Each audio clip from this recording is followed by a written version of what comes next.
عمومی طور پر تفصیلی فیصلہ مختصر فیصلے سے مختلف نہیں ہوتا۔ نواز شریف کے پاناما کیس اور فائز عیسیٰ کیس میں مماثلت ہے۔ 2004 اور 2013 میں جب یہ جائیدادیں بنائی گئیں اس وقت فائز عیسیٰ کی فیملی کا کوئی ذریعہ آمدن نہیں تھا۔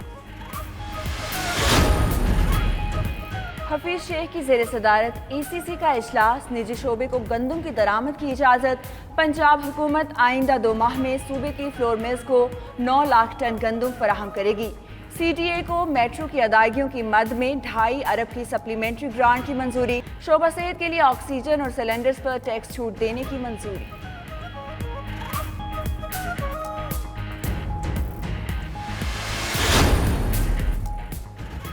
کراچی والوں کے لیے بری خبر کہ الیکٹرک نے مزید لوڈ شیڈنگ کا اندیا دے دیا۔ ترجمان کے الیکٹرک کے مطابق گیس اور فرنس آئل کی فراہمی میں کمی سے پیداواری صلاحیت متاثر ہوئی۔ لوڈ شیڈنگ کا دورانیہ بڑھ سکتا ہے۔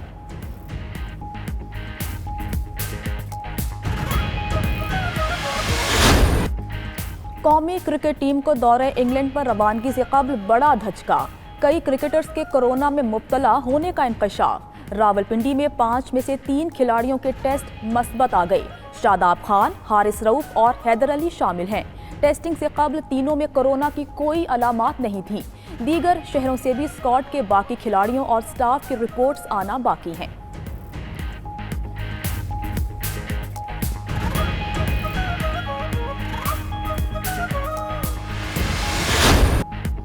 اور اٹلی میں تیرتی کشتیوں پر انوکھا میوزک شو، موسیقاروں نے پانی کی لہروں پر جھولتے ہوئے خوبصورت دھنیں بکھیری۔ کنارے پر کھڑے شہری موسیقی سے لطف اٹھاتے رہے۔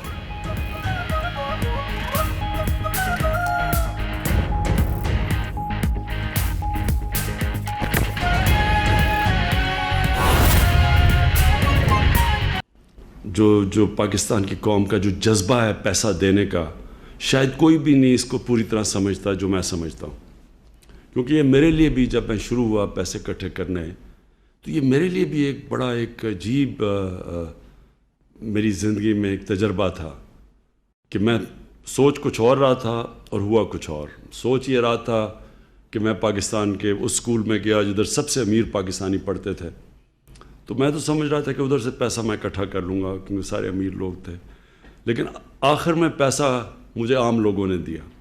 وہ لوگ جو بھی آپ نے بات کی خورشید نے، کہ جو چھوٹی ڈونیشن یہ جو ہمارا 4.5 ارب روپیہ پرائم منسٹر ریلیف فنڈ میں ہے، اس میں 50% چھوٹی ڈونیشنز ہیں، تو عام لوگوں نے ڈونیٹ کیا۔ تو یہ ایک ہمارے ملک کی بہت بڑی طاقت ہے جو ہم ریئلائز نہیں کرتے۔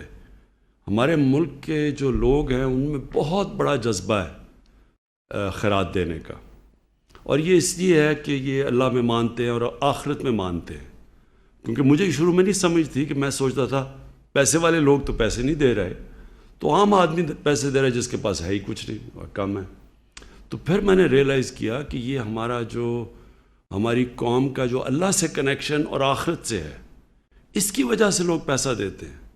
تو جو مجھے سب سے زیادہ پیسہ، اور میں 30 سال میں کسی نے اتنا پیسہ پاکستان میں اکٹھا نہیں کیا جو میں نے کیا، تو جو ہمیشہ میں نے دیکھا سب سے زیادہ پیسہ وہ لوگ دیتے ہیں جن میں اللہ میں ایمان اور آخرت میں ایمان ہے، اور یہ میرے لیے آہستہ آہستہ میں نے ڈسکور کیا۔ جب پاکستانی قوم کا کبھی بھی کوئی چیلنج آیا، ایک تو میں نے جب لوگوں کے پاس گیا کہ کوئی کینسر ہاسپٹل ہی ہمارے ملک میں، کینسر کا مریض اتنا مہنگا علاج افورڈ کر ہی نہیں سکتا عام آدمی، تو اس کے لیے ایک ایسا ہاسپٹل چاہیے کہ پیسے والے لوگ بھی باہر نہ جائیں، اور جو یہاں ہیں ان کو بھی، بیچارے غریب لوگوں کو جو افورڈ نہیں کر سکتے، ان کا مفت علاج ہو۔ بڑا چیلنج تھا۔ یہ کہیں بھی دنیا کے اندر یہ ایکسپیریمنٹ کامیاب نہیں ہو جو شوکت خانم ہے۔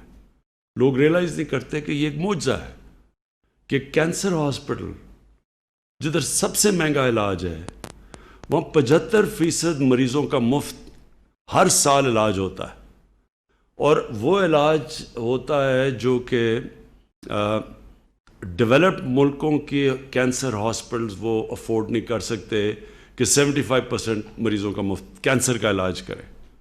تو وہ اس لیے ہوتا ہے کہ انہی لوگوں نے کینسر ہاسپٹل بنایا، پاکستانیوں نے، اور یہی لوگ اس کو چلا رہے ہیں۔